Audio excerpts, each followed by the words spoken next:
পুরো বিশ্বের যুদ্ধ বাঁধিয়ে দিয়ে পুরো বিশ্বের আয়তন ছোট করে ফেলা। আর আমি কনফিডেন্ট আমার বক্তব্যে, এটা আমার ধারণা, আমার ইস্তেহাদও বলতে পারেন, যদিও আমি মুস্তাহিদ নই। আমার আমার ইন্টারপ্রিটেশন, এই শব্দটা ভালো হবে, ইস্তেহাদ না বলে বলছি আমার ইন্টারপ্রিটেশন, যে অচিরেই তারা পুরো বিশ্বে একটা বড় যুদ্ধ বাঁধিয়েই ছাড়বে, দেখেন ইনশাআল্লাহ। অচিরেই তারা পুরো বিশ্বে একটা বড় যুদ্ধ না বাঁধানো পর্যন্ত থামবেন, যে হয়তো বা এই ইস্যুগুলো আস্তে আস্তে একটা বড় যুদ্ধের দিকে এরা বিশ্বকে নিয়ে যাবে। ইরান মাঝখানে চেষ্টা করেছে আমরা সোনাতে তেল কেনা বেচা করবো, সোনা দিয়ে। ওই জন্য দেখেন ইরানের সাথে অলওয়েজ লেগে আছে, অলওয়েজ একটা ফিকশন লেগে আছে। আমি অবাক হব না যদি কয়দিন পরে ইরানকে হামলা করে, আমি অবাক হব। কারণ তেল ছাড়া তো বিশ্ব অচল।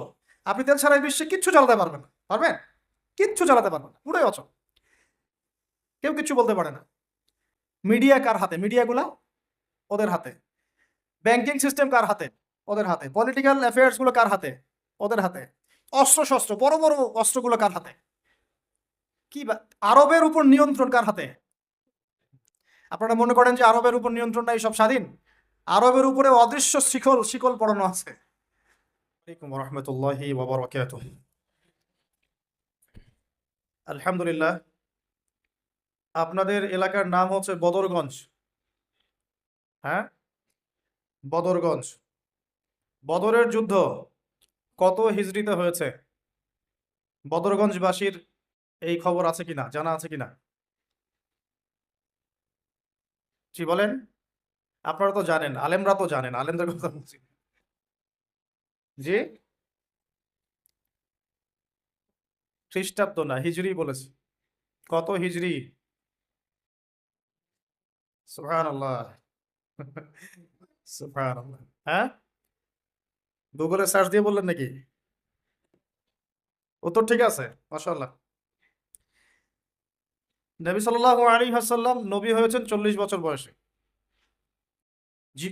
জন্মগ্রহণের আগে বাবাকে হারিয়েছেন, তারপরে 6 বছর বয়সে মাকে হারিয়েছেন, 8 বছর বয়সে দাদাকেও হারিয়েছেন। বাবার নাম ছিল বাবা আব্দুল্লাহ, মায়ের নাম ছিল মা আমিনা, দাদার নাম ছিল দাদা আব্দুল মুত্তালিব। এরপরে তিনি মানুষ হয়েছেন চাচার পরিবারে, চাচার নাম ছিল আবু তালেব। 8 বছর বয়স থেকে নিয়ে বলা যায় 53 বছর পর্যন্ত চাচার গার্ডিয়ানশিপেই ছিলেন। সুবহানাল্লাহ। এই চাচা আবু তালেব নবী সাল্লাল্লাহু আলাইহি ওয়াসাল্লামের জন্যে এবং দিন ইসলামের জন্যে, কারণ তার ভাতিজার দিন তো তারই দিন, এমন কোনো ত্যাগ নাই যা স্বীকার করেন নাই। চাচা আবু তালেব নবী সাল্লাল্লাহু আলাইহি ওয়াসাল্লামকে যে সাপোর্টটা দিয়েছেন, এই সাপোর্টটা আমরা সবাই মিলেও এখনো দিতে পারি নাই। বিশ্বাস করেন? যে সাপোর্টটা নবী সাল্লাল্লাহু আলাইহি ওয়াসাল্লামকে চাচা আবু তালেব দিয়েছেন, এই সাপোর্ট আমরা সবাই মিলেও তাকে দিতে পারি নাই। চাচা আবু তালেব শেষ পর্যন্ত কালিমা পড়েন নাই। সাহাবীরা জিজ্ঞাসা করেছিলেন যে ইয়া রাসূলুল্লাহ সাল্লাল্লাহু আলাইহি ওয়াসাল্লাম, আপনাকে এত সাপোর্ট দেওয়ার পরে চাচা আবু তালেবের কি কোনোই উপকার হবে না, লাভ হবে না? নবীজি বলেছেন সাল্লাল্লাহু আলাইহি ওয়াসাল্লাম, আমি না থাকলে আমার চাচাকে জাহান্নামের একদম অতল তলে রাখা হতো। আমার কারণে আল্লাহ রাব্বুল আলামিন তাকে জাহান্নামের উঁচু জায়গায় রাখবেন, জাহান্নামের উঁচু জায়গায় রাখবেন, যেখানে আগুন তার পায়ের গোড়ালি স্পর্শ করবে, এতেই তার মগজ টকবক করে ফুটতে থাকবে। আপনারা কি আমার বাংলা ভাষা বুঝতে পারছেন? এমন কোনো সাপোর্ট নাই চাচা দেন নাই। মক্কার প্রায় 13 বছর যখন দাওয়াতি কাজ করছেন নবী সাল্লাল্লাহু আলাইহি ওয়াসাল্লাম, মানুষ গালি দিচ্ছে, কেউ থুতু নিক্ষেপ করছে, কেউ নামাজরত অবস্থায় মাথার উপরে উটের নাড়ি ভুঁড়ি চাপিয়ে দিচ্ছে, কেউ বলছে এই ব্যক্তি জাদুকর, এই ব্যক্তি গণক, এই ব্যক্তি মিথ্যাবাদী, নাউজুবিল্লাহ, এই ব্যক্তি ফারিকুল জামা, জামাত বিভক্তকারী, এই ব্যক্তি মজনুন, পাগল। তাকে আগলে রেখেছেন তার চাচা। মানুষ অর্থনৈতিক বয়কট করছে, চাচা আগলে রেখেছেন। 3 বছর সমাজ থেকে বহিষ্কার করা হয়েছে, গাছের ছাল পাতা খেয়ে থেকেছেন বনু হাসিম, চাচা আগলে রেখেছেন। চাচা ছোটবেলা থেকে তাকে এত মহব্বত করেছেন, তার ছেলেদেরকে নিয়ে যখন খেতে বসতেন, আমাদের নবী সাল্লাল্লাহু আলাইহি ওয়াসাল্লাম একটু লাজুক ছিলেন, তিনি শোরগোল করতেন না, চুপচাপ খেতেন। চাচা আলাদা করে একটা খাবার রেডি করে তাকে আলাদা করে ডেকে খাওয়াতো, কারণ সবার সামনে হয়তো সে বলতে পারছে না, লজ্জা পাচ্ছে, শাই ফিল করছে, বাবা নাই মানুষের সংসারে, হয় না? এটা আপনারা হয়তো সবাই বুঝবেন না, আমরা বুঝি। যারা বাবা বা মা ছাড়া বড় হয়েছে অন্যের সংসারে, তারা এগুলো বুঝতে পারে। নবী সাল্লাল্লাহু আলাইহি ওয়াসাল্লাম এতিমদের প্রতি এত রহমদিল কেন ছিলেন? কারণ তিনি তো এতিম অবস্থায় বড় হয়েছে, তিনি তার কষ্টটা বুঝতেন। আর আমরা যদি এখানে যদি কেউ এতিম থাকেন, তিনি বুঝবেন এতিমের সাইকোলজি কেমন, তার চাহিদা কেমন, কষ্ট কেমন। আমার সাথে তো এটা হয় নাই। তো ওই দিকে আমি পরে আসতেছি। চাচা আবু তলেব তাকে এত মহব্বত করেছেন, এত মহব্বত করেছেন, আমি ভাষায় প্রকাশ করতে পারব। আর আমরা চাচা আবু তলেব সম্পর্কে অনেক সময় আলোচনা করি, কিন্তু তার চাচির কথা ভুলে যায়। তার চাচির নাম ছিল ফাতিমা। কি নাম ছিল? এই নামে তিনি তার মেয়ের নাম রেখেছেন। এই ফাতিমা তার চাচি নবী সাল্লাল্লাহু আলাইহি ওয়াসাল্লামকে আলাদা করে ডেকে খাওয়াতেন, মহব্বত করতেন। তিনি কিন্তু তার সন্তান না, অন্য কারো সন্তান। একজন মেয়ের পক্ষে অন্যের সন্তান মানুষ করা চারটাখানি কথা না। সতীনের সন্তানই সহ্য করতে পারে না, আর অন্য মানুষের সন্তান নিজের মতো করে মানুষ করা একটা মেয়ের পক্ষে এত সহজও না। তো এই কাজটা চাচি করেছেন। আমি একটা জায়গায় আসতে চাচ্ছি, এত কিছু করার পরেও, সমাজের মানুষের অত্যাচার নির্যাতন সব থেকে ভাতিজাকে প্রোটেক্ট করার পরেও শেষমেশ তিনি কালিমা লা ইলাহা ইল্লাল্লাহ সাক্ষ্য দেন নাই। শেষ মুহূর্তে নবী সাল্লাল্লাহু আলাইহি ওয়াসাল্লাম বারবার বলছিলেন, হে চাচা, খালি কালিমা পড়েন, আমি আপনার জন্য আল্লাহর কাছে সুপারিশ করব। তিনি শেষ পর্যন্ত কালিমা পড়েন নাই। শেষমেশ তিনি বলেছেন যে না, আমি আব্দুল মুত্তালিবের ধর্মের উপরে থাকলাম, নাউজুবিল্লাহ। সারা জীবন সাপোর্ট দেওয়ার পরে কালিমা পড়ে মুসলিম না হওয়ার ফলশ্রুতিতে আল্লাহ নবীজি বলছেন আল্লাহ পাক তাকে জাহান্নামের উঁচু স্থানে রাখবেন। আমরা যারা মুসলমান, মুসলিম পরিবারে জন্মগ্রহণ করেছি, আমরা বা আমাদের মধ্যে বেশিরভাগ মানুষ এখনো এই নিয়ামতের শুকরিয়া আদায় করতে পারি নাই যে আল্লাহ পাক আমাদেরকে মুসলমান পরিবারে জন্ম দিয়েছে, কালিমা পড়ার তৌফিক দিয়েছে। আমরা সহজে যা পেয়ে যাই তার মূল্য বুঝি না। আল্লাহ পাক যে আমাদেরকে, আল্লাহ পাক কি আমাকে জিজ্ঞাসা করেছিলেন যে আবু তো আদনান, তোমাকে মুসলিম বানাবো না অমুসলিম বানাবো? আপনাকে কি আল্লাহ পাক জিজ্ঞাসা করেছেন, হে আব্দুল্লাহ, আব্দুর রহমান, তোমাকে মুসলিম বানাবো না অমুসলিম বানাবো, তুমি কি চাও? আল্লাহ পাক আমাদেরকে জিজ্ঞাসা করেন নাই। নিজ অনুগ্রহে আল্লাহ পাক আমাদেরকে মুসলিম পরিবারে জন্ম দিয়েছেন। তো সেই মুসলিম পরিবারের মানুষ এখন কালিমা লা ইলাহা ইল্লাল্লাহ এর সঠিক মর্মও জানে না, তাওহীদও জানে না, শিরকও চিনে না, ইমানের রোকনগুলোও বোঝে না, ইমানের মূলনীতিও বোঝে না, ইমান ভঙ্গের কারণও বোঝে না, কোনো কোনো ক্ষেত্রে ওযু গোসলের মাসলা মাসাইলও জানে না, নামাজ পড়ার ফরজ ওয়াজিব সুন্নাত মুস্তাহাব বোঝে না, নামাজ পড়েও না। মাশাআল্লাহ, জুমার দিনে নামাজ পড়তে আসে অনেকেই, ঈদের দিনে প্রথম দেখা যায়, আর জানাজার নামাজে প্রথম দেখা যায়। আর দেখা যায় যারা এরকম নামাজ কালাম পড়ে না, তাদের জানাজা আবার ৩-৪ বার হয়। নামাজগুলো মনে হয় বাকি শোধ করে পড়ে। রোজা রাখে না। জাকাত তো মাশাআল্লাহ প্রায় উঠে গেছে বললেই চলে সমাজ থেকে। বাংলাদেশের ধনিক শ্রেণীরা যদি জাকাত দিত, 10টা পদ্মা সেতু বানানো যায়। বিশ্বাস করতেছেন না? ধনীরা যদি সত্যি সত্যি জাকাত দিত, জাকাতের টাকা পদ্মা সেতুতে দেওয়া যাবে কিনা সেটাও একটা মাসালা আর কি। আমি একটা এক্সাম্পল দিলাম আর কি। জাকাতের টাকা তো ওইটা করা যাবে কিনা এটা তো একটা মাসালা, তাই না? জাকাতের খাত তো 8টা।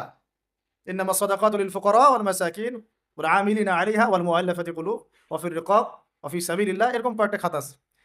আমি একটা এক্সাম্পল দিলাম, যদি বাংলার মানুষ ধনিক শ্রেণী ঠিকঠাক জাকাত দিত, বিশ্বাস করেন সমাজে আপনি দরিদ্র মানুষ খুঁজে পেতেন। আর জাকাত ভিত্তিক অর্থনীতি চালু আপনি করতে পারবেন না, রাষ্ট্রীয়ভাবে পারবেন না। আমি একটা কথা বলতে চাচ্ছিলাম যে আল্লাহ পাক যে আমাদেরকে জিজ্ঞাসা না করেই মুসলিম পরিবারে জন্ম দিয়েছেন, এই নেয়ামতের শুকরিয়া আমরা আদায় করতে পারবো না। যদি সারা জীবন সেজদায় পড়ে থাকি, এখন থেকে নিয়ে আমরা শুধু তাওহীদের অনুসারী হয়েছি, এই এই কৃতজ্ঞতাই আমরা আদায় করতে পারবো না। আমরা দিনের জন্য কিছুই করি নাই, আমাদের দ্বারা ইসলামের বড় বড় খেদমত হয়েছে এমন না। আবু তালেব একা যা করেছেন আমার মতো 100 জন আবু তাহেব তা করতে পারে নাই, পারবে না। এটাই সত্য কথা। আবু তালেব কোন অবস্থায় করেছেন? যখন চতুর্দিক থেকে আল্লাহর নবীকে সবাই ছিছি করছে, গালিগালাজ করছে, হত্যার পর্যন্ত চেষ্টা করছে। পুরো সমাজ একদিকে, আবু তালেব একাই একদিকে। তার কাছে প্রস্তাব দেওয়া হয়েছে, তোমার ভাতিজাকে আমাদের হাতে তুলে দাও, নাহলে আমরা ব্যবস্থা নিব। সে বলছে, আমি আমার ভাতিজাকে তোমাদের হাতে তুলে দিব না যতদিন না আমার দেহ মাটির তলে না যাচ্ছে। হ্যাঁ, তিনি নবীজিকে গিয়ে বলছেন, তা আমার আমার বৃদ্ধ কাঁধের উপর এত বোঝা দিও না ভাতিজা, আমার বয়স হয়ে গেছে, ওরা তোমাকে বলছে তুমি দাওয়াতটা ছেড়ে দাও। তো নবীজি বলছেন, আমার ডান হাতে যদি চাঁদ এনে দেওয়া হয়, বাম হাতে সূর্য এনে দেওয়া হয়, চাচা আমি এই দাওয়াত ছাড়তে পারবো না। হয় আমি এই পথে দাওয়াত দিতে দিতে আমার এই দিন বিজয়ী হবে, না হলে আমি হালাক হই। তখন কি হলো? তখন তিনি বললেন যে ওরা তোমার দিকে আসতে পারবে না দলে দলে, যতক্ষণ না আমি আবু তালেব দাফন হচ্ছি মাটির তলে। কথা বুঝতে পারছেন? এখন মূল কথাটা হচ্ছে, আমরা যারা মুসলিম পরিবারে জন্মগ্রহণ করেছি, এরপরেও আমরা তাওহীদের জ্ঞান অর্জন করছি না, শিরক থেকে দূরে থাকছি না, নামাজ পড়ছি না 5 ওয়াক্ত ফরজ নামাজ, যাকাত দিচ্ছি না, সওম রাখছি না, প্রোটেস্ট্যান্ট মুসলিম হয়েছি, Protestant version of Islam follow করছি, ইসলামের দাওয়াতের কাজ করছি না, দিনের বিজয়ের কোনো ফিকির করছি না। সত্যি কথা বলতে আমাদের দুনিয়াতে থাকার চেয়ে না থাকাই ভালো। আমরা এখন গরু ছাগল। বিশ্বাস করেন আমার কথা, আল্লাহ পাক এই শব্দই বলেছেন সূরা আরাফের সম্ভবত 189 নম্বর আয়াত, 189। ওয়ালাকাদ বা'দা আউযু বিল্লাহি মিনাশ শাইতানির রাজিম ওয়ালাকাদ যারা'না লিজাহান্নামা কাসীরাম মিনাল জিন্নি ওয়াল ইনস। আল্লাহ পাক বলছেন, আমি প্রচুর জিন আর মানুষকে দিয়ে জাহান্নাম পূর্ণ করব। বলি নাউযুবিল্লাহ। লাহুম কুলুবুন, কেন পূর্ণ করব? তাদের কি অপরাধ ছিল? কি অপরাধে করব? লাহুম কুলুবুন, তাদেরকে কলব দিয়েছিলাম, লা ইয়াফকাহুনা বিহা, বোঝার চেষ্টা করে নাই। ওয়ালাহুম আযানুন, কান দিয়েছিলাম, লা ইয়াসমাউনা বিহা, শোনে নাই। ওয়ালাহুম আ'য়ুনুন, চোখ দিয়েছিলাম, লা ইউবসিরুনা বিহা, চোখ দিয়ে দেখে নাই। কলব দিয়ে উপলব্ধি করে নাই, কান দিয়ে বলেন শোনে নাই, চোখ দিয়ে দেখে নাই। উলাইকা কাল আনআম, এরা ছিল আনআমের মতো। আনআম কি? আনআম মানে গবাদি পশু, ক্যাটলস, গবাদি পশু। শুধু তাই না, বালহুম আদল, বরং এর চেয়েও নিকৃষ্ট ছিল। গবাদি পশুকে যে দায়িত্ব দেওয়া হয়েছে ও সেটা পালন করে। প্রত্যেক প্রাণীকে যে দায়িত্ব দেওয়া হয়েছে সেই দায়িত্ব তারা পালন করে, করে কি না? না হলে আমরা এত বড় বড় বড় প্রাণীর সাথে কিভাবে পেরে উঠতাম? একটা গরু নির্দ্বিধায় জীবনকে সঁপে দিচ্ছে, বিদ্রোহ করছে না, করছে? তো আল্লাহ পাক এই কথা বলছেন, উলাইকা কাল আনআম, তারা হচ্ছে গবাদি পশুর মতো, বাল হুম আদাল, বরং তার চেয়েও নিকৃষ্ট। কারা? উপলব্ধি করে না, দেখে না, শোনে না। এখন আমাকে উত্তর দেন দেখি, আমাদের মধ্যে এখানে কোন ব্যক্তি আছেন যে চোখে দেখেন না, কানে শোনেন না, উপলব্ধি করেন না? আমরা সবাই চোখে দেখি। এই চোখে দেখি কি না? দেখতে পাচ্ছেন তো আপনি? কানে শুনতে পাচ্ছেন কি না? তাহলে আল্লাহ পাক কোন চোখের কথা বলছেন আর কোন কানের কথা বলছেন যেগুলো অন্ধ? বলেন। নিঃসন্দেহে অন্য একটা চোখ আছে, আরেকটা কান আছে, আরেকটা চোখ আছে, কান আছে, এটা কোথায়? কলবে। তাহলে আবু জেহেল আল্লাহর নবীকে চিনতে পারছে না, আবু বকর রাদিয়াল্লাহু আনহু চিনতে পারছেন, তাহলে দুজনের তো বাইরের চোখ একই। কোন চোখ তাহলে অন্ধ আবু আবু জেহেলের, যে কারণে আবু জেহেল আল্লাহর নবীকে চিনতে পারল না? বলেন। তো এখন বলেন, মুসলমান পরিবারে জন্ম নেওয়ার পরে আমরা যারা নামাজ পড়ি না, যাকাত দেই না, রোজা রাখি না, সামর্থ্য হয়েছে হজ করি না, জুমার দিনে আসি, ঈদের দিনে আসি, হ্যাঁ, সৎ কাজে আদেশ করি না, অসৎ কাজে নিষেধ করি না, কোরআন তেলাওয়াত করা শিখি না, রাসূলের সুন্নাহ মাফিক জীবন গড়ি না, আর অর্থনীতি রাজনীতিতে গেলাম না, ওটা গেলামই না, বাদ, ওটা তো অনেক বড় স্কেল। তাহলে আমাদের কি চোখ আসলেই আছে, কান আসলেই আছে, কলব কি আসলেই জিন্দা, না সত্যিকার অর্থে আমরা গবাদি পশু হয়ে গেছি? আত্মপর্যালোচনা করতে হয় তো। আত্মপর্যালোচনা, মোরাকাবা মানে হচ্ছে আত্মপর্যালোচনা, নিজেদেরকে নিয়ে ভাবতে হবে তো। এখন আপনি আমাকে উত্তর দেন, যেই মুসলমান নামাজ পড়ে না, রোজা রাখে না, দাওয়াতের কোনো মেহনত নাই, দিন প্রতিষ্ঠার সংগ্রাম নাই, কোরআনও তেলাওয়াত করতে জানে না, আল্লাহর পথে সদকা করে না, তাওহীদের জ্ঞান নাই, শিরকের জ্ঞান নাই, সুন্নতের জ্ঞান নাই, বেদাতের জ্ঞান নাই, ঈমান ভঙ্গের কারণ জানে না, ওযু করার মাসালাও জানে না, তো এই মুসলমান সারা বিশ্বে মার খাবে না তো কারা খাবে? আমাকে বলেন, উত্তর দেন। আমার জানা নাই, আমি এগুলো বুঝি না, বুঝতে আসছি। আমি অনেক কিছুই বুঝি না, যে মানে আমার বুঝের সাথে অনেক কিছুই মিলে না। আমার বুঝ এইটা যে মার খাবো না তো খাবে কারা, এটা আমার বুঝ। এখনো যে আমরা বসে আছি এখানে খাই নাই, সেটাই তো আল্লাহ পাকের রহমত। অনেক আগেই তো আল্লাহর গজব আসা উচিত ছিল। নামাজ তো আগেই ছেড়ে দিছো তুমি, জাকাত দাও না, রোজা রাখো না, রসুলের সুন্নাতের কোনো খবরই নাই, প্রতিদিন ক্লিন শেভ করতেছো তুমি, আল্লাহ রাসূলের সুন্নতকে জবাই করতেছো, প্রতিদিন করতেছো, পর্ন দেখতেছো, বাইকে করে মেয়ে নিয়ে ঘুরতেছো, ইউনিভার্সিটিতে গোল হয়ে বসে আসো মেয়েদের সাথে, অ্যাভেলেবল তো এগুলো হচ্ছে, অ্যাভেলেবল, মেয়েরা জেনা করতেছে, বহু ছেলে পেলে এখন বিয়ে তো কঠিন, এই জন্য এই পথটা বেছে নেয়, এই পথটা সহজ। 5 দিন 7 দিন একটা মেয়ে কিনে ঘুরলে দেখা যায় যে ওই বিছানায় চলে যাওয়া যায়। এখন তো এই যুগ চলতেছে। আগেকার সেই যুগ নাই তো, যে চিঠি দিয়ে প্রেম করে, লম্বা প্রেম হয়, পরে বিয়ে হয়। এখন সব দৈহিক সম্পর্ক, 1 মাস একজনের পিছনে, ওটা হয়ে গেছে আরেক, পরের মাসে আরেকটার পিছনে। ইউনিভার্সিটিতে জেনা আর জেনা, জেনা আর জেনা, এমনকি চাকরি ক্ষেত্রেও ফ্রি মিক্সিং, অফিস আদালত, কোর্ট কাচারি, রাজনৈতিক মিছিলে পর্যন্ত ছেলে মেয়ে একসাথে, সামনে সব জায়গায়। তো এগুলো অধিকার। তো এই ফ্রি মিক্সিং এর কারণে কি হয়েছে, আমরা জেনাটাকে উন্মুক্ত করে ফেলেছি। তো এখন আপনি বলেন যে, আমাকে বুঝান যে এইরকম অবস্থায় মুসলমানদের উপরে যদি বিপর্যয় না আসে, কোন সময় আসবে? আসে নাই, আল্লাহ পাকের খাস রহমত। হয়তো আল্লাহ পাক এখন পর্যন্ত সুযোগ দিয়ে রেখেছে। উপলব্ধি যে সবাই করে না এমনও না, বহু মানুষ উপলব্ধি করে, কিন্তু তাদের সংখ্যা নিতান্তই কম। আর তাদের মধ্যে আবার বিভক্তি আছে, অনৈক্য আছে, আপোষে হিংসা বিদ্বেষ পরশ্রীঘাতরতা আছে, তারা আবার ইউনাইটেড না। তো বদরগঞ্জবাসীর জানা উচিত যে বদরের যুদ্ধ হয়েছে 2য় হিজরিতে। কত হিজরি? 2য় হিজরিতে।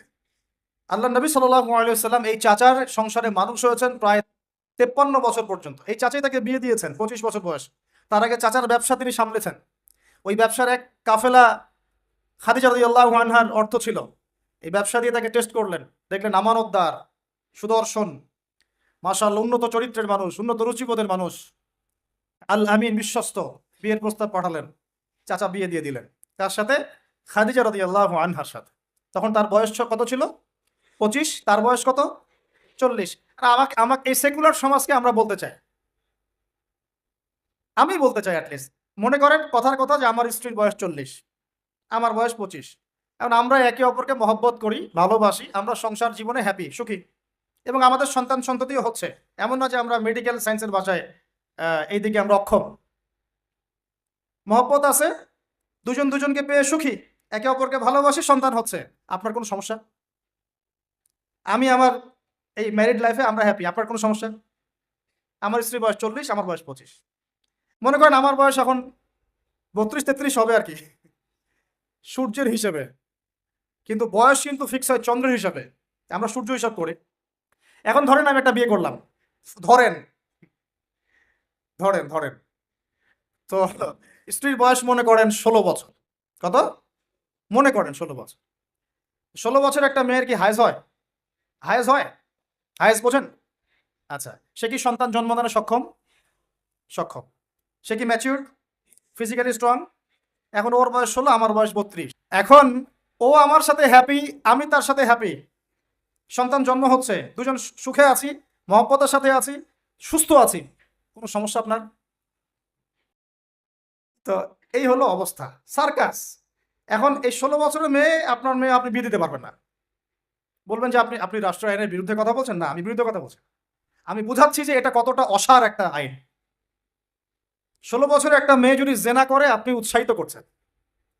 16-17 বছরের মেয়েরা জেনা করে না? স্কুলে, কলেজে, বিশ্ববিদ্যালয়ে, এইখানে ওইখানে, এর বিরুদ্ধে আপনার ব্যবস্থা কি, অ্যাকশন কি? কিন্তু 17 বছর একটা মেয়ে যদি বিয়ে করে, আপনি তো কাজীকে ধরে জেলে দিয়ে দিবেন একেবারে। এখন বলেন এটা কি আমি মানতে বাধ্য?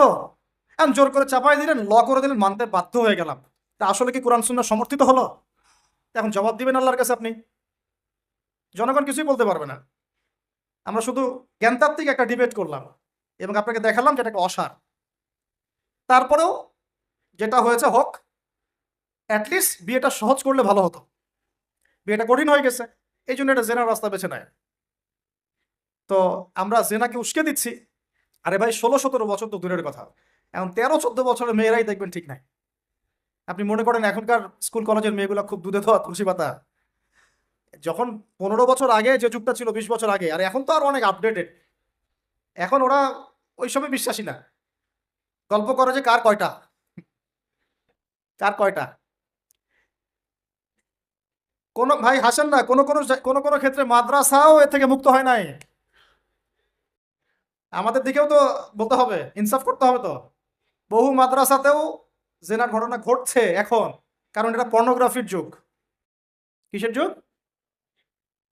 একজন টিচার যদি কোরআনে হাফেজ হয়, আলেম হয়, এবং একই সাথে যদি পর্নে এডিক্টেড হয়, সেই ব্যক্তির দ্বারা ধর্ষণ হতে পারে, যদিও সে হাফেজ, যদিও সে আলেম, যদিও সে দায়ী, whoever he is।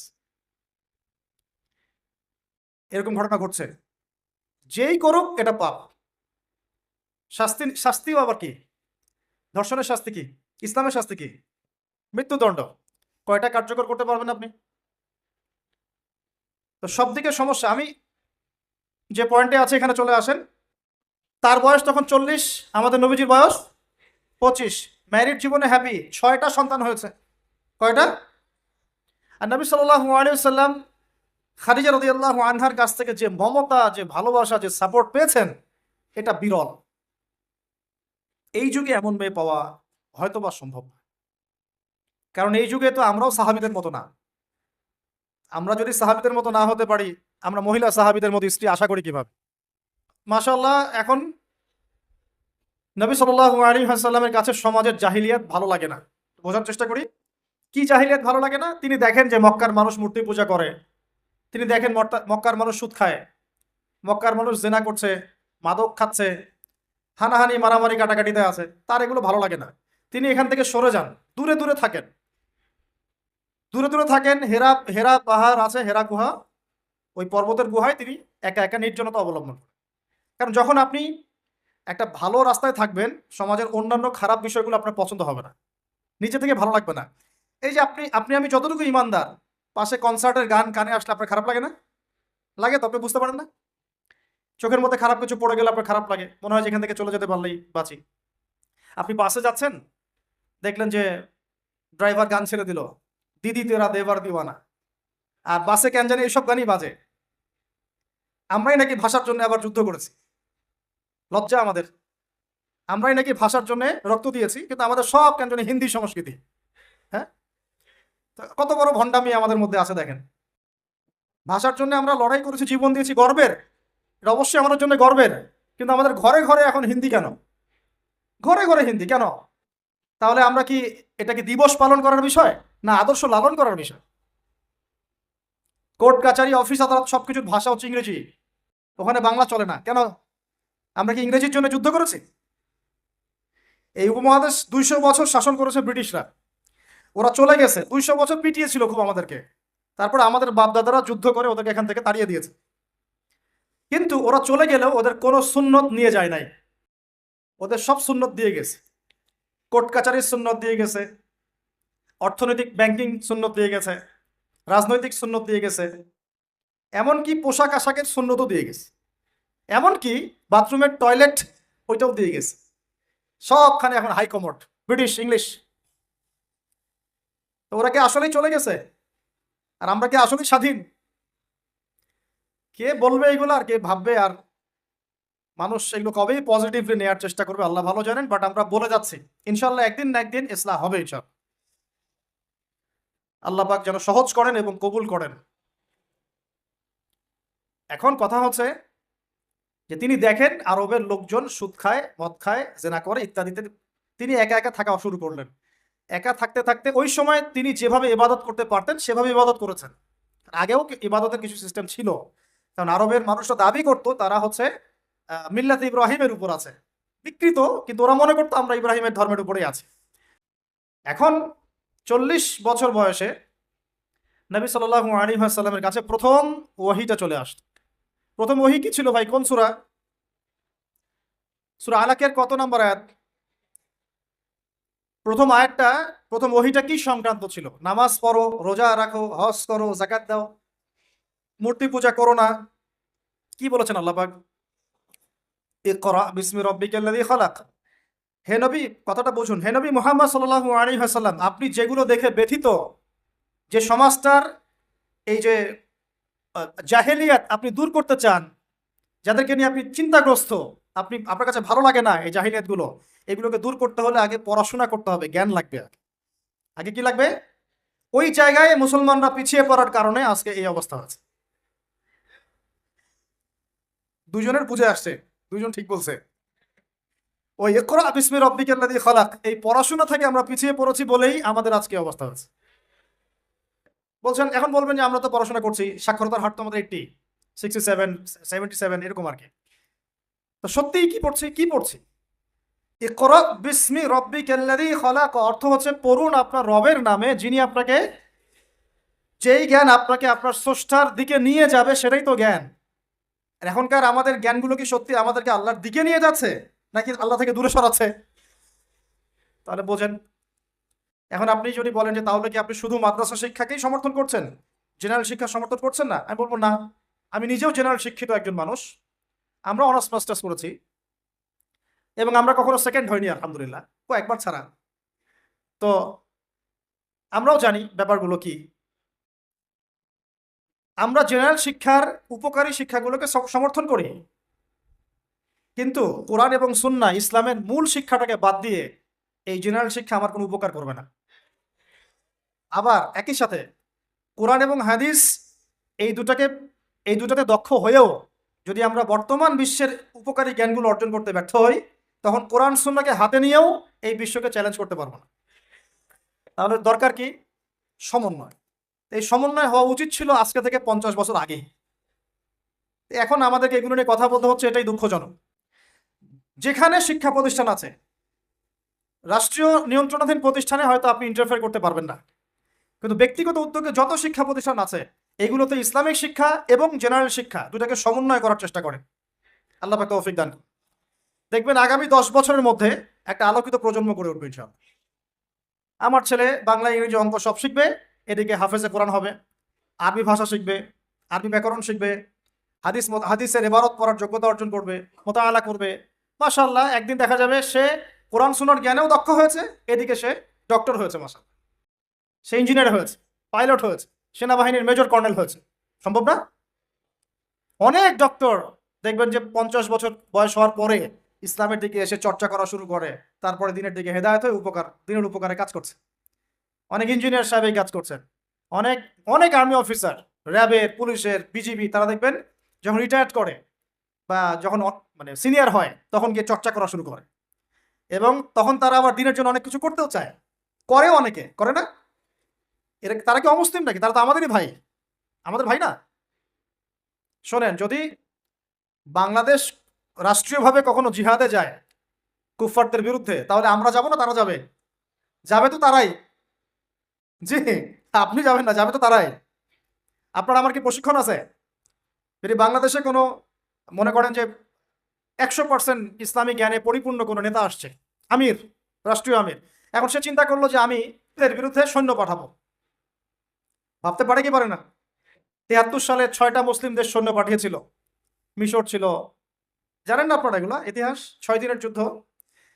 তো যাই হোক, ধরেন বাংলাদেশ এমন একজন নেতার আন্ডারে আছে, যেই নেতা বললো ঠিক আছে আমিও পাঠাবো, আমার এখান থেকেও 2000 সৈন্য যাবে। তখন কিন্তু ওই 2000-এর মধ্যে আপনি থাকবেন না, থাকবে ওই আর্মি অফিসারই, ওই বিজিবি, ওই র্যাব, ওই পুলিশ, ওই ভাইরাই থাকবে। তারা আমাদের ভাই না? তাদেরকে মেসেজটা পৌঁছাতে হবে যে আপনারা পরিপূর্ণ ইসলামের সামনে আত্মসমর্পণ করেন। ইনশাআল্লাহ আল্লাহ পাক দুনিয়াতেও সুখী করবেন, পরকালেও সুখী করবেন। আমরা দোয়া করব, দোয়া। আপনারা কখনো একটা রাষ্ট্রের মধ্যে জাতিগত বিভাজনে যাবেন না। জাতিগত বিভাজনটা খুব খারাপ। এতে করে রাষ্ট্রের অভ্যন্তরীণ যে স্থিতিশীলতা নষ্ট হয়ে যায়। আমরা আলহামদুলিল্লাহ ইসলামকে তো ভালোবাসি, মহব্বত করি, পারি না পারি আমাদের মন তো ব্যথিত হয়, হয় না? এটা আল্লাহ পাক দেখছেন ইনশাআল্লাহ। আল্লাহ পাক ওই অনুযায়ী আমাদেরকে প্রতিদান দিবেন ইনশাআল্লাহ। তবে চেষ্টা আরো বাড়াতে হবে। এই চেষ্টা বাড়ানোর কথা বলতে এখানে আসছি। আল্লাহ নবীর মন খারাপ, তখন ওহী এসেছে। ওহী প্রাপ্ত হওয়ার পরে নবী সাল্লাল্লাহু আলাইহি ওয়াসাল্লাম একটু ভীত, একটু সন্তুষ্ট। ওয়াকাদ খাশিতু আলা নাফসি। বাংলাদেশে যত সিরাতের বই আছে না, তার 80% সিরাতের বই আপনি পাবেন যে ওই সময় নবী সাল্লাল্লাহু আলাইহি ওয়াসাল্লাম এতটা ভীত সন্ত্রস্ত হয়ে গিয়েছিলেন, কয়েকবার তিনি চিন্তা করেছেন যে আমি পাহাড়ের উপর উঠে নিজেকে শেষ করে ফেলবো। এটা নিয়ে তো বিশাল ইস্যু সৃষ্টি করে ফেলছে বাংলাদেশে। হ্যাঁ, আর রাহিকুল মাকতুম বলেন, আর যে কোনো বড় বড় সিরাতের গ্রন্থ বলেন, এটা যদি লিখা না থাকছে আমি বক্তব্য দেওয়া ছেড়ে দিন, বাসায় গিয়ে দেখেন, চেক করেন। রাইটাররা লিখেছেন, এটা এটা আমাদের কথা না। কয়েকবার তিনি পাহাড়ের উপর উঠে চিন্তা করেছেন যে আমি যা দেখলাম, ফেরেশতা এসেছে আমাকে জড়িয়ে ধরেছে, আমাকে বলছে পড়ুন, আসলে ব্যাপারটা কি, আমি কি মানে সঠিক আছি না ভুল হচ্ছে। মানসিক একটা পেরেশানির মধ্যে তিনি ছিলেন। তখন কয়েকবার নিজেকে শেষ করে ফেলার চেষ্টা করেছেন। যখনই তিনি উঠেছেন তখনই জিবরাইল আলাইহিস সালাম সামনে এসেছে। ইয়া মুহাম্মদ, আপনি পাগল নন, আনতা রাসূলুল্লাহ ওয়া আনা জিবরিল।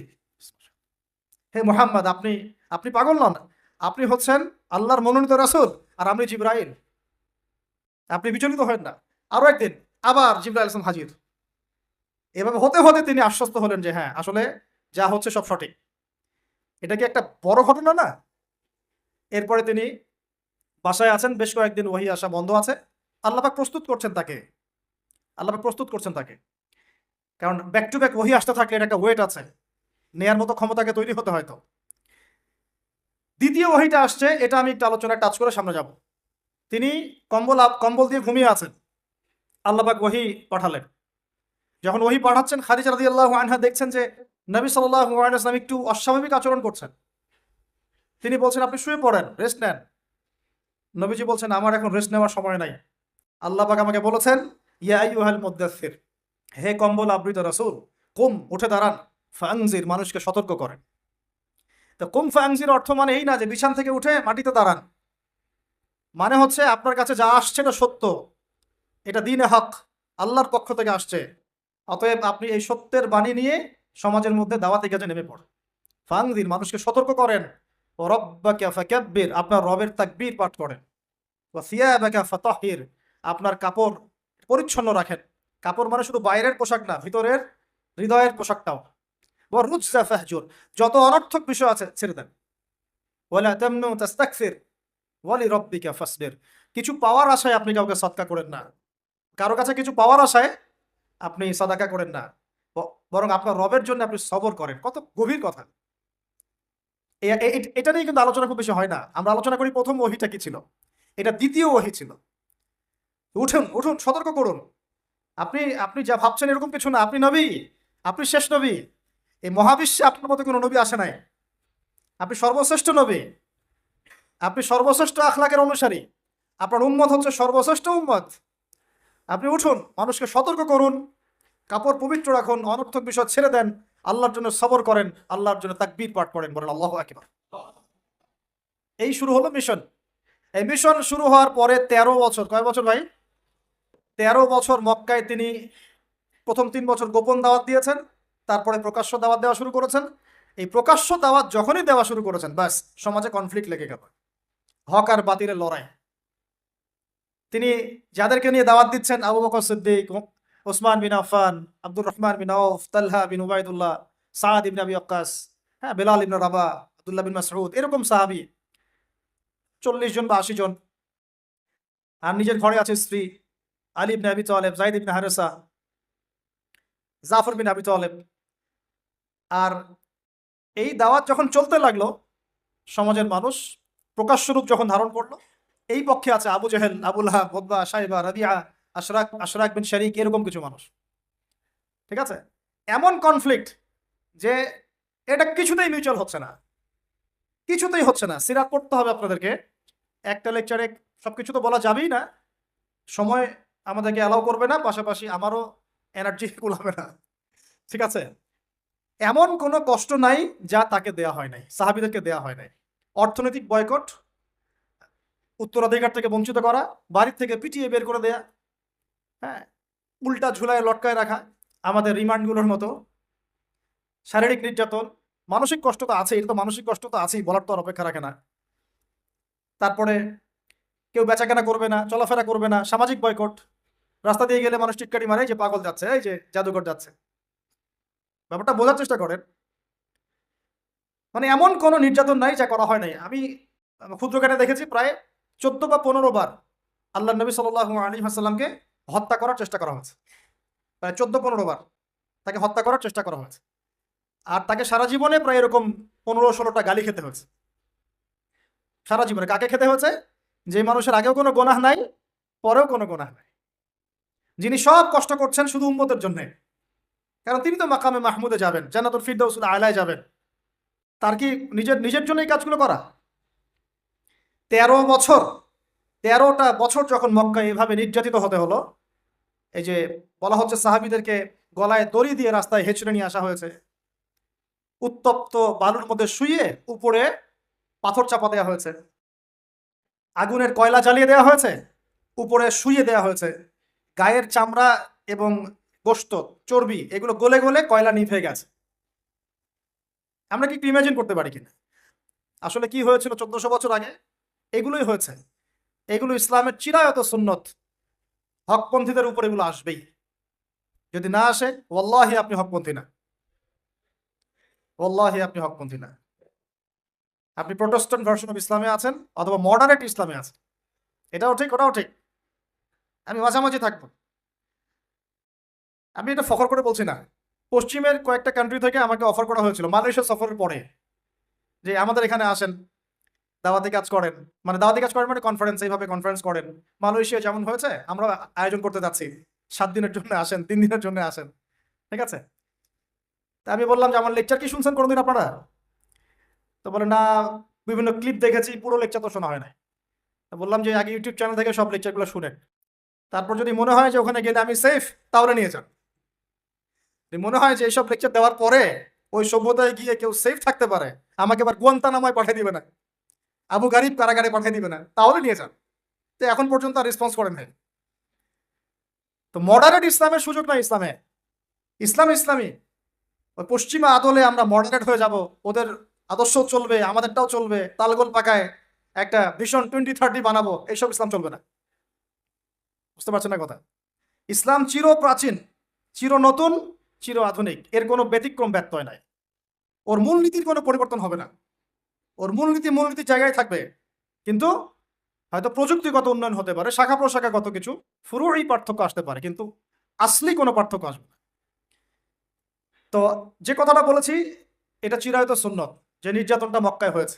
যদি না হয়, বুঝে নেবেন যে আপনার বা আমার ইসলামিক চলাফেরার মধ্যে কোনো একটা ল্যাকিংস আছে, বা আমরা Protestant version of Islam follow করছি। এটা হচ্ছে মুযাবযাবিনা বাইনাহুম, মানে এদিকেও না ওদিকেও না, দুটার মাঝখানে। আল্লাহ রাসূল সাল্লাল্লাহু আলাইহি ওয়াসাল্লাম বলেছেন, একটা হাদিস বলি তাহলে আপনি বুঝে নেবেন যে আমরা আসলে কোন জায়গায় আছি। এরপরে আমি সামনে যাচ্ছি, ঠিক আছে? একটু মনোযোগ ধরে রাখেন। কি বললাম? হাদিসটা কি? সহিহ মুসলিমের হাদিস। রাসূলুল্লাহ সাল্লাল্লাহু আলাইহি ওয়াসাল্লাম বলেছেন, ক্বালা নবী সাল্লাল্লাহু আলাইহি ওয়াসাল্লাম, মান রাআ মিনকুম মুনকারান, তোমাদের মধ্যে যে কেউ যদি কোনো অন্যায় গর্হিত কাজ দেখে, ফালইউগাইয়ির বিয়াদিহি, সে যেন তার হাত দিয়ে এটাকে প্রতিহত করে। বলেন এই লেভেলে আমরা কয়জন আছি? 0.00001%। মান রাআ মিনকুম মুনকারান ফালইউগাইয়ির, সে যেন পরিবর্তন করে। এমন না যে সামর্থ্য হলে পরিবর্তন কইরো, মানে যাদের হাত দিয়ে প্রতিহত করার ক্ষমতা আছে তারা যেন অবশ্যই হাত দিয়ে প্রতিহত করে। এখানে ধরেন একটা জেনা হচ্ছে, নাউজুবিল্লাহ, বা একটা নোংরামি হচ্ছে, ফাহেসা কোনো কাজ হচ্ছে, এখানে যিনি সর্বোচ্চ দায়িত্বশীল তিনিও এখন গিয়ে কিছু বলার অধিকার রাখেন না। বলতে গেলে তিনি 10 বার চিন্তা করেন যে বললে কি হইতে পারে, তাই না? বিষয়টা বাজারের মধ্যে ধরেন সুদের একটা জুয়া হচ্ছে, জুয়া, কেউ কিছু বলতে পারে না। মসজিদ এখানে ধরেন পাশের বাসায় বিয়ের অনুষ্ঠান হচ্ছে, আর বিয়ে মানেই তো জেনা দিয়ে শুরু হলো, ধুম ধারাক্কা গান বাজতেছে। ঢাকা শহরে বিশ্বাস করেন না, এই অত্যাচারে থাকা যায় না। মানে একটা ফ্ল্যাট ধরেন 14 তলা বা 10 তলা, তো এই 10 তলার মধ্যে 5 তলার সদস্যের বিয়ে, ও ছাদটা হায়ার করে নিল, নিয়ে এমন জোরে ধুমধারাক্কা মিউজিক শুরু করবে যে পুরো এলাকার প্রত্যেকটা ঘরে ঘরে যেন সাউন্ড আছে। মানে ওর উপর যেন ওয়াজিব করা হয়েছে সবার কানে গান বাজনা পৌঁছায় দেয়। কিন্তু কিছু করার নাই, আপনি বলতে চান, উল্টা আপনার উপর চড়াও হবে। হুজুর আসছে বেশি বেশি পণ্ডিত, আমরা আর মুসলমান না, আমরা আর ইসলাম ফলো করি না, বলতে আসছে। আপনি বাসায় যান, নিজের ঘর ঠিক করেন, এ বলবেন। তো হাদিসের এই শব্দের বাক্যের আওতায় আমরা আছি কিনা একটু ভাবেন। ওয়ামান লাম ইয়াস্তাতি, যদি এভাবে কেউ প্রতিহত করতে না পারে, দ্বিতীয় সেন্টেন্স হাদিসের, ফালইউগাইয়ির বিলিসানিহি, সে যেন তার জবান দিয়ে প্রতিহত করে। আজকে জবান দিয়েও কি মানুষ প্রতিহত করছে? এরপরেও কিছু মানুষ মাজলুম ভাইদের বিপক্ষে অবস্থান নিয়ে ফতোয়াবাজি শুরু করেছে বাংলাদেশ। আমি বলেছি আপনারা মুনাফিক তখনই চিনতে পারবেন যখন উম্মাহ একটা সংকটময় অবস্থায় থাকে, তার আগে চিনতে পারবেন। এরাই কয়দিন আগে আমাদেরকে খারেজি বলতো, যারা এখানে মাজলুমদের বিপক্ষে ফতোয়া দিচ্ছে। আমি আল্লাহর কসম করে বলছি, তো এদের ইমানি লেভেল তো তলানিতে আছেই। ইতিহাসের সামান্যতম জ্ঞান এদের মধ্যে নাই। দোস্ত তো দুশ্মন কি জরুরত। তো এই ব্যক্তির কাছে আমাকে আকীদা শিখতে হবে। আকীদা শেখার আর কেউ নাই বাংলার মাটিতে। এই পুরো উপমহাদেশে আকীদার দার্স দেওয়ার আর কেউ নাই। তারা যখন এখানে ছিল না, তাদের চেহারা যখন মানুষ দেখে নাই, তখন মানুষ আকীদা শেখে নাই। ব্রিটিশ আমলে আমাদের বাপদাদাদের আকীদা ঠিক ছিল না। সুবহানাল্লাহ। এখন এই মুনাফিকি মানহাজটাকে বলা হচ্ছে সহিহ মানহাজ। আর যারা মুজাহিদ, যারা হকের পক্ষে, তাদেরকে বলা হচ্ছে এরা খারেজি, এদের আকীদা ঠিক নাই, এরা সন্ত্রাসী, এরা অমুক, এরা তমুক। আল্লাহ পাকের কাছে এদেরকে কঠিন জবাব দিতে হবে ইনশাআল্লাহ। এটা আপনারা মনে রাখেন, কিয়ামতের মাঠে দেখে নিয়েন। কিয়ামতের মাঠে দেখে নিয়েন, জাহান্নাম উদ্বোধন হবে এক শ্রেণীর আলেম দিয়ে। জাহান্নাম কিন্তু উদ্বোধন হবে। এই হাদিসটা জানেন না আপনারা, ওলামায়ে কেরাম? আপনারা তো আমার চেয়ে অনেক ভালো জানেন। প্রথমে একজন শহীদ, কি করছো? জীবন দিয়ে দিছি, শহীদ হয়ে গেছি। ভুল, কাযিব, মিথ্যা কথা বলছো। এই জন্য শহীদ হয়েছিলে যাতে মানুষ তোমাকে বড় বীর বলে। আমার জন্য তুমি জীবন দাও নাই, যাও জাহান্নামে। আরেকজন, কি করেছো? অনেক দান করেছি, মানুষ দানবীর বলে। আল্লাহ বলছেন যে মিথ্যা বলছো, মানুষ যেন দানবীর বলে এই জন্য দান করেছো। দান করার সময় সতর্ক থাকেন, লোক দেখায় দান করেন না। আগে তো দানটা বেশি করেন আপনারা। তা আমরা এই সুযোগটা নিব অবশ্য। আমরা বেশি বেশি দান নিব এখন তাদের কাছ থেকে, ঠিক আছে? তাদেরকে ইনভাইট করবো আর দান বেশি করে নিব। ভুলেও না, এই কাজ ভুলেও করবেন না। রিক্সাওয়ালা ভাইয়ের কাছ থেকে সৎকা নিবে 10 টাকা। ওই মুচি মুচি ভাই, তরকারিওয়ালা, ভ্যান চালক, এদের কাছ থেকে হালাল টাকা থেকে টাকা নেই। ওই ব্যারাট মসজিদ থেকে দিন প্রচার হবে, আর হারাম টাকার এসি মসজিদ থেকে দিনের কোনো প্রচার হবে না। বাংলাদেশে এসি মসজিদের অভাব নাকি? আমার কথা রাগ করতেছে নাকি? বাংলাদেশে এমন অনেক মসজিদ আছে কোটি কোটি টাকার প্রজেক্ট। ঠিক শেষ জামানের হাদিসের মতো নবীজি বলেছেন, শেষ জামানায় কিছু মসজিদ হবে চাকচিক্যময়, একদম গর্জিয়াস, হেদায়েত উঠে যাবে। পরের লাইন হচ্ছে হেদায়েত উঠে যাবে, ওটা নাই? নামাজ শেষ, মসজিদ বন্ধ। মসজিদে খাদেমদের মাঝে মাঝে অস্থিরতা দেখলে মনে হয় যে বাসায় গিয়ে সুন্নতটা পড়ি, এখানে পড়ার দরকার নেই, বিরক্ত হচ্ছে মনে হয়। নামাজ শেষ হওয়ার পর তাড়াতাড়ি এসি বন্ধ করতেছে, লাইট অফ করতেছে, ফ্যান অফ করতেছে। ভাই তাড়াতাড়ি যান, তাড়াতাড়ি যান, বিল উঠতেছে। আল্লাহ আমাদেরকে বোঝার তৌফিক দান করুন। তো উম্মার ক্রান্তি লগ্নেই আপনি এগুলো চিনতে পারবেন, তাছাড়া পারবেন না। আল্লাহ নবী বলছেন, যদি তোমরা হাত দিয়ে প্রতিহত করতে না পারো, যেটা সামর্থ্য আপনার নাই, মুখ দিয়ে যেন প্রতিবাদ করে। এখন এই জায়গায় আমাদের ইমান টিকে আছে না নাই? এইসব ইস্যুতে যাদের লিখার ক্ষমতা আছে তাদের উপর লিখা ওয়াজিব, যাদের বলার ক্ষমতা আছে তাদের উপর বলা ওয়াজিব, যাদের আরো বড় কোনো সহায়তা পাঠানোর সুযোগ আছে না, এটা পাঠানো তাদের জন্য ওয়াজিব। যাদের রাষ্ট্রীয়ভাবে কিছু করার ক্ষমতা আছে ওইটা করা তার উপর ওয়াজিব। আর যার এসব কোনো কিছুই করার ক্ষমতা নাই তার উপর দোয়া করা ওয়াজিব। আমাদের কি দোয়া করার ক্ষমতা নাই? আল্লাহ পাক শুনবেন না আমাদের দোয়া? এখন আসেন, ফাইল্লাম ইয়াস্তাতি, যদি তোমরা এতেও সক্ষম না হও। আরে বাবা, মুখে কথা বলারও সুযোগ নাই, মুখে বললেও সমস্যা, অবস্থা খারাপ, গর্দান থাকবে না। আবু হুরায়রা রাদিয়াল্লাহু আনহু বলেছিলেন একটা কথা, যে আমি এমন অনেক এলেম জানি যেগুলো যদি আমি এখন বলা শুরু করি আমার গর্দান থাকবে না। সে একই কথা আমাদেরকেও মাঝে মাঝে ইশারা ইঙ্গিতে বলতে হয়। যতটুকু বলছি এতে বুঝে নেন, এর চেয়ে বেশি বলতে গেলে আমাদের গর্দান নাও থাকতে পারে। তো ভাই, আমরা যারা মুখ দিয়ে বলতে পারবো না তাদের ফাইল্লাম ইয়াস্তাতি ফাবি কলবিহি, তাহলে যেন অন্তর থেকে ঘৃণা করে। এখন আপনি বলেন, এই হাদিসের আওতায় আমাদের ইমান টিকে আছে না নাই? অ্যাটলিস্ট মন থেকেও কি ঘৃণা করে?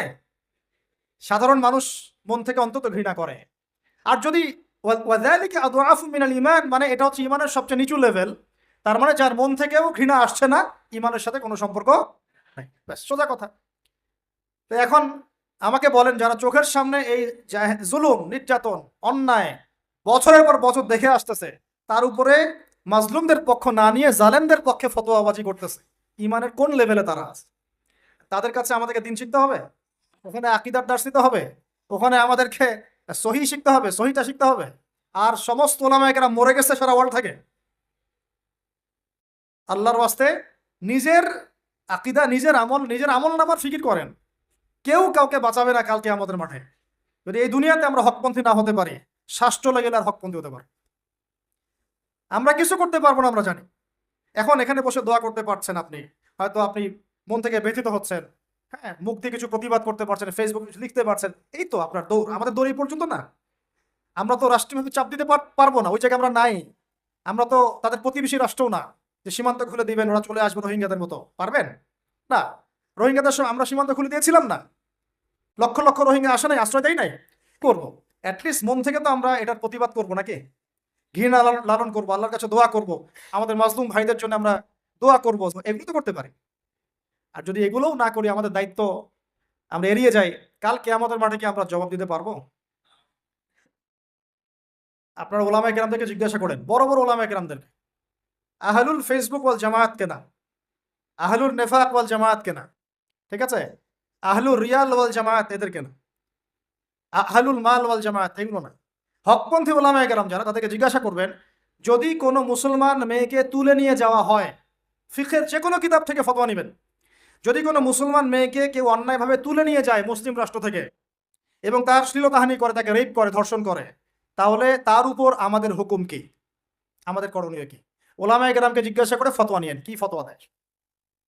নিঃসন্দেহে তারা বলবে, যদি ওই রাষ্ট্রের সামর্থ্য থাকে, তার এটার বদলা নেওয়া ফরজ।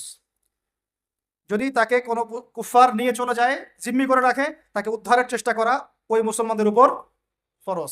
যদি ওই রাষ্ট্র না করতে পারে, তাহলে প্রতিবেশীর উপর হক বর্তাবে, ওর উপর করা ফরজ। যদি সে করতে না পারে, তার প্রতিবেশীর উপর হক বর্তাবে, তার উপর করা ফরজ। যদি কেউ না করে, সারা মুসলিম উম্মার উপরে তখন দায়িত্ব বর্তাবে, সবার উপরে করা ফরজ। যদি কোনো মুসলিম ভাইকে অন্যায়ভাবে কোনো অমুসলিম রাষ্ট্রে হত্যা করা হয়, বিধান কি? ফিকহের কিতাব থেকে ফকিহদেরকে জিজ্ঞাসা করবেন। আপনাদের ফাউন্ডেশন সভাপতি আবরার ভাই না? হ্যাঁ, আবরার ভাই না নাকি উপদেষ্টা? উপদেষ্টা আবরার ভাইদেরকে জিজ্ঞাসা করেন যে, ভাইয়া আসলে এখানে ফতোয়া কি? দেখবেন তারা কি বলে। ফতোয়া নেন না আপনি, আমি ফতোয়া দিই না, কখনো না, বিকজ আমি মুফতি না। কিন্তু আমার জানা আছে ফতোয়াটা কি, আমার জানা আছে, কিন্তু আমি ফতোয়া দিব না, কারণ আমি মুফতি না, এটা আমার দেয়া কাজ না। ওই মুসলিম ভাইকে উদ্ধার করা আমার দায়িত্ব। আমি জাস্ট আপনাকে দুইটা দলিল দিচ্ছি। এক, ইসলামের ইতিহাসে একটা বড় যুদ্ধের নাম তাবুক যুদ্ধ। কি যুদ্ধ? সরাসরি ব্যাটল হয়নি, কিন্তু নবী সাল্লাল্লাহু আলাইহি ওয়াসাল্লাম একটা চিঠি এভাবে লিখে একজন সাহাবীর হাতে দিয়ে পাঠিয়ে দিয়েছিলেন যে, তুমি রোমান সম্রাটের কাছে যাও, রোমকদের একটা অংশ, পুরো রোমটা হিরাক্লাস ছিল, এটা একটা অংশ, গিয়ে ইসলামের দাওয়াত দাও, তার ইসলাম কবুল করে কিনা দাওয়াত দাও। চিঠি পেয়ে অহংকার বশত ওই শাসক এই মুসলিম সাহাবীকে হত্যা করে। হয় না এরকম? হ্যাঁ, এত বড় সাহস, আমাকে দাওয়াত দিতে আসছে, আমরা পরাশক্তি, তোরা কোথাকার বেদুইন, আরবের, এসব বলে বলে তাকে হত্যা করছে। নবী করিম সাল্লাল্লাহু আলাইহি ওয়াসাল্লাম একজন সাহাবীর হত্যার বিনিময়ে বা মানে এই ঘটনাকে কেন্দ্র করে 30,000 সৈন্য রেডি করে যাত্রা করেছেন তাবুকের দিকে। কত হাজার? একজন সাহাবীর হত্যার বদলা নেওয়ার। এত বড় সাহস! আমার সাহাবীকে হত্যা করা হয়েছে, একজন সাহাবী, রাষ্ট্রদূত, সে কিন্তু রাষ্ট্রদূত ছিল। রাষ্ট্রদূতকে হত্যা করা কিন্তু একটা বড় অন্যায় না? বড় অন্যায়। আল্লাহ নবী ফোর্স নিয়ে 30,000 সৈন্য নিয়ে গিয়েছেন, একদম কাঠ ফাটা রোদ, 3 মাস 4 মাস পায়ে হেঁটে গিয়েছে। ওই সময় তো সূরা তাওবার আয়াত নাজিল হয়েছে, অনেকে যায় নাই, আয়াতুন নিফাকগুলো নাজিল হয়েছে, মনে নেই আপনাদের? এই যুদ্ধেই আবু বকর রাদিয়াল্লাহু আনহু বলেছিলেন যে, আমি আমার বাসায় আল্লাহ এবং তার রাসূলকে রেখে সব দিয়ে দিলাম। ওমর রাদিয়াল্লাহু আনহু বলেছেন, আমি আমার বাসায় অর্ধেক সম্পত্তি রেখেছি, বাকি অর্ধেক দিয়ে দিলাম। উসমান রাদিয়াল্লাহু আনহু এই যুদ্ধে এই 30,000 সেনাবাহিনীর 10,000-এর দায়িত্ব নিয়েছিলেন। এই 10,000 সেনাবাহিনী 3 মাস খাবে দাবে কি পড়বে, সব দায়িত্ব তার। কত বড় দানবীর, চিন্তা করেন। আমি একটা এক্সাম্পল দিলাম। একজন মুসলিমকে অন্যায়ভাবে হত্যার বিপরীতে নবী সাল্লাল্লাহু আলাইহি ওয়াসাল্লাম কি পদক্ষেপ নিয়েছে, আর আমরা তার উম্মাহ 75 বছর থেকে চোখের সামনে এগুলো দেখে আসতেছি। কোনো প্রতিক্রিয়া নেই। আমাদের প্রতিক্রিয়া এতটুকুই, আমরা এর তীব্র নিন্দা জানাই, এটাই আমাদের প্রতিক্রিয়া। আমরা এই ঘটনার তীব্র নিন্দা জানাই, আমরা এর পাশে, আমরা তাদের প্রতি সহানুভূতিশীল। কোনো সিভিলিয়ানকে হত্যা করা উচিত নয়, এগুলো আমাদের বিবৃতি আর কি। কেউ কিছু বলতে পারে না। মিডিয়া কার হাতে? মিডিয়াগুলা ওদের হাতে। ব্যাংকিং সিস্টেম কার হাতে? ওদের হাতে। পলিটিক্যাল অ্যাফেয়ার্স গুলো কার হাতে? ওদের হাতে। অস্ত্র শস্ত্র, বড় বড় অস্ত্রগুলো কার হাতে? কি আরবের উপর নিয়ন্ত্রণ কার হাতে? আপনারা মনে করেন যে আরবের উপর নিয়ন্ত্রণ নাই, সব স্বাধীন? আরবের উপরে অদৃশ্য শিকল পড়ানো আছে, কিছুই করতে পারবে না আরব নেতারা। এবং আরব বহু কান্ট্রির মধ্যে এই পশ্চিমাদের বেস ক্যাম্প আছে, সামরিক ঘাঁটি আছে, সামরিক বেস ক্যাম্প আছে, ওখান থেকে তারা ফ্লাই করে। এই পশ্চিমাদেরকে তেল বিক্রি করে করে করে আরবরা ধনী হয়ে গেছে। আর ওই তেলগুলো যদি আমরা না দিতাম, আজকে ওদের একটা যুদ্ধ বিমানও ফ্লাই করতো না। তারপরেও কিছু, কি শব্দ ইউজ করবো জানি না, বলতে গেলে ভাই বেশি বলে ফেলবো, তখন আমার তাজকিয়া নষ্ট হবে। বলে আমাদের কি করার আছে, আমরা কি করতে পারি? আমরা তেল বিক্রি করতে পারি। এমনকি তাদের যে বুদ্ধি পরামর্শগুলো আছে, বুদ্ধি পরামর্শের আদলে আদলে রাষ্ট্রগুলোকে গড়ে তোলা হচ্ছে। সুবহানাল্লাহ। সেখান থেকে তার আরবের আশপাশে প্রতিবেশীদের উপর নিয়ন্ত্রণ নিয়েছে। সে দিন দিন তার রাষ্ট্রের আয়তনটাকে বড় করছে না, করছে না? করছে না? যে শক্তিশালী রুলিং স্টেট হবে তার আয়তন বড় করতে হবে কি হবে না? অথবা আরেকটা অপশন হচ্ছে বিশ্বটাকে ছোট করে নিয়ে আসতে হবে। হয় রাষ্ট্রের আয়তন বড় করতে হবে, না হলে বিশ্বটাকেই ছোট করে নিয়ে আসতে হবে। এই বিশ্বটাকে ছোট করার দুইটা পদ্ধতি তারা বের করেছে। একটা হচ্ছে ইন্টারনেট সেকশন প্রযুক্তি দিয়ে বিশ্বটাকে ছোট করে নিয়ে আসা, এটা হয়ে গেছে। বিশ্বে এখন ছোট, শর্ট জায়গা, এইখান থেকে ওইখানে আপনি যোগাযোগ খুব দ্রুত করতে পারবেন, বিশ্ব ছোট, আপনাকে পায়ে হেঁটে যেতে হবে না। আরেকটা অপশন হচ্ছে পুরো বিশ্বে যুদ্ধ বাঁধিয়ে দিয়ে পুরো বিশ্বের আয়তন ছোট করে ফেলা। আর আমি কনফিডেন্ট আমার বক্তব্যে, এটা আমার ধারণা, আমার ইস্তেহাদও বলতে পারেন, যদিও আমি মুস্তাহিদ নই।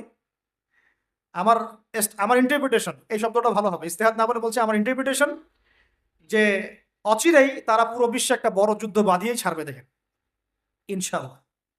অচিরেই তারা পুরো বিশ্বে একটা বড় যুদ্ধ না বাঁধানো পর্যন্ত থামবে না।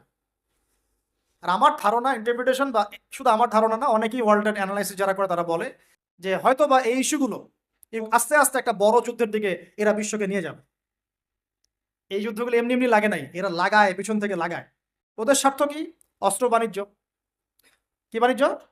অস্ত্র বাণিজ্য। ওরা যুদ্ধ বাঁধিয়ে রাখবে, জিয়ে রাখবে, যাতে করে অস্ত্র ব্যবসা করা যায়। অনেক সময় মুসলমান দুই দেশের মধ্যে যুদ্ধ লাগায় দেয়, দিয়ে অস্ত্রের বাণিজ্য করে। এগুলো কি মিথ্যা কথা বলছি না সত্য কথা বলছি? সরাসরি বলছি ভাই, কিছু করার নাই। এখন সরাসরি না বললে তো দেরি হয়ে যাবে, এখন জানা উচিত আপনাদের বিষয়গুলো। তো আমাদের ইন্টারপ্রিটেশন যে এটা হয়তোবা চলে আসতে পারে, চলে আসলে পরে বিশ্বের অবস্থা কি হবে সেটা ভাবতে হবে আমাদের। একের পর এক যুদ্ধ করছে, কেউ ওর সাথে পারছে না, যুদ্ধে কিন্তু পারা যাচ্ছে না ওর সাথে। আরবরা সবাই মিলে যুদ্ধ করেছে, পারে নাই, একবার দুইবার না, 4 বার, তাই না? এবং সে ওয়ার্ল্ডের বড় বড় সেক্টরগুলো নিয়ন্ত্রণ করছে। ওরা ওর বিরুদ্ধে যাবে না, তাহলে এরা সবাই একই সূত্রে গাথা, এরা আলাদা কেউ না, এরা সবাই একই, চাচাতো ভাই, মামাতো ভাই, খালাতো ভাই, এরা সব এই কাজিন সিস্টার। আর আমাদের মুসলিম রাষ্ট্র মাশাআল্লাহ 57টা। আমাদের বক্তব্য এই পর্যন্তই, আমরা তীব্র নিন্দা জানাই, আমরা এই ঘটনার তীব্র নিন্দা জানাই, বাস দ্যাটস অল। এর চেয়ে বেশি কিছু বলারও নাই। আমরা হাসছি, বাট আমাদের কাঁদা উচিত। মুসলিম রাষ্ট্রগুলোর মধ্যে পারমাণবিক বোমা নাই, নাই। আরব রাষ্ট্রগুলোকে অস্ত্র শূন্য করে দেওয়া হয়েছে, নিজেরা অস্ত্র প্রডিউস করতে পারে না। এরা তেল দেয়, তেল দিয়ে কিছু ডলার পায়, ওই ডলার দিয়ে আবার ওর কাছেই অস্ত্র কিনে। আপনারা একটু বোঝার চেষ্টা করেন। যখন আমরা এগুলো পড়ছিলাম ইউনিভার্সিটিতে, তখন এগুলো বুঝতাম না। ইউনিভার্সিটিতে আমরা এগুলো ঝরঝরা করে মুখস্থ করেছি, বিশ্বাস করেন। এই যে ওদের অ্যালায়েন্স, পলিটিক্যাল অ্যাফেয়ার্স, এইটা ওইটা, এগুলো মুখস্থ আমাদের, কোনটা কোন সাল কিছু না, এখনই বরং ভুলে গেছে। কিন্তু ইসলামের সাথে যখন এটা মেলানো শুরু করলাম, তখন দেখলাম যে বাপরে বাপ, গভীরে তো অনেক কথা আছে, এর শেকড় তো অনেক গভীর। মানে বিষয়টা বোঝেন যে আমি তেল বিক্রি করব শুধুমাত্র ডলারে, অন্য কোনো কারেন্সিতে না। মানে ধরেন যে এই ব্রিফকেস ভর্তি টাকা আছে, কি আছে ভাই, এটাতে ধরেন যে 1 কোটি টাকা আছে, আর আমি গেলাম আবু ধাবিতে, কোথায়, আবুধাবি। তো গিয়ে বললাম যে শেখ, এই যেখানে এই ব্রিফকেসে 1 কোটি টাকা আছে, নট ডলার, টাকা, আমাকে 5 লিটার তেল দেওয়া যায়? জীবনে আমাকে তেল দিবে না। এই বক্সটা আমি নিয়ে গেলাম টাকার জায়গায় ডলার দিয়ে। শেখ, আমার কাছে ডলার আছে 1 ব্রিফকেস, আমাকে কি এখন এখন তেল দেওয়া যায়? অবশ্যই। কুল্লু খালাস। আচ্ছা, অবশ্যই। ইয়া হাবিবি কুল্লু খালাস, আসেন তেল নিয়ে যান। আনছে হাবিবি বলবে তখন, আসেন তেল নিয়ে যান। এই যে শুধুমাত্র ডলার দিয়ে তেল কেনা বেচা করার এই চুক্তি, এর নাম হলো পেট্রো ডলার মনিটরি সিস্টেম। আপনি ডলার ছাড়া অন্য কোনো কিছুতে তেল কিনতে পারবেন না। ইরান মাঝখানে চেষ্টা করেছে আমরা সোনা দিয়ে তেল কেনা বেচা করবো, সোনা দিয়ে। ওই জন্য দেখেন ইরানের সাথে অলওয়েজ লেগে আছে, অলওয়েজ একটা ফিকশন লেগে আছে। আমি অবাক হব না যদি কয়দিন পরে ইরানকে হামলা করে, আমি অবাক হব, কারণ এগুলো আমরা বুঝি। এখন কথা হচ্ছে এই যে কেনা বেচাটা জায়েজ না না জায়েজ বলেন দেখি, এটাও ভাইদের কাছে ফতোয়া নিয়েন। এতে করে কি হলো, ডলার হয়ে গেল সুপিরিয়র কারেন্সি, ও আধিপত্য ওর বেড়ে গেল, আধিপত্য বেড়ে গেল। যদি আমরা টাকা দিয়ে তেল কেনা বেচা করতে পারতাম, তখন আমার টাকার মান থাকতো বেশি, ওদের মান থাকতো কম। তখন ডলারকে কেন্দ্র করে সব টাকা পয়সার মান নির্ধারণ করা শুরু হলো। কথা বুঝতে পারছেন? এই চুক্তিটা করেছে আরবরা। কারা করেছে? আরবের গলফ কান্ট্রিরা। এর পিছনে একটা ঘটনা আছে। বাদশাহ ফয়সাল রাহিমাহুল্লাহ তিনি তেল বয়কট করেছিলেন, তারপরে হেনরি কিসিঞ্জার এসে এই চুক্তি করেছিল। এটা অনেক আগের কথা, এটা চতুর্থ যুদ্ধের কথা, 1973 সালের দিকের কথা। এখন এই তেলের উপর নিয়ন্ত্রণ তারা নিয়ে নিল ডলার দিয়ে। যেটা বলতে চাচ্ছি শুনুন, বুঝেন। আমি আমি ডলার দিলাম আপনাকে। আপনার নাম কি ভাই? আপনার নাম কি? হ্যাঁ হ্যাঁ, সাকিব। আচ্ছা, সাকিব ভাইকে আমি ডলার দিলাম এক ব্রিফকেস, এবং তিনি তেলের মালিক মনে করেন। এখন ভাই আমাকে তেল দিলেন, তা আমি তেল মাশাল্লাহ আমার আমার দেশে নিয়ে গিয়ে বাংকার আছে, বাংকার, ওই বাংকারের নিচে তেল ঢুকে রিজার্ভ করে রেখে দিলাম, যাতে ভবিষ্যতে এটা কাজে লাগে। কারণ তেল ছাড়া তো বিশ্ব অচল। আপনি তেল ছাড়া এই বিশ্বে কিচ্ছু চালাতে পারবেন না, পারবেন? কিচ্ছু চালাতে পারবেন না, পুরোই অচল। তো এখন ভাই ভাই তো আবার অস্ত্র শস্ত্র তার কাছে নাই, and সে আমার সাথে বন্ধুত্ব করেছে।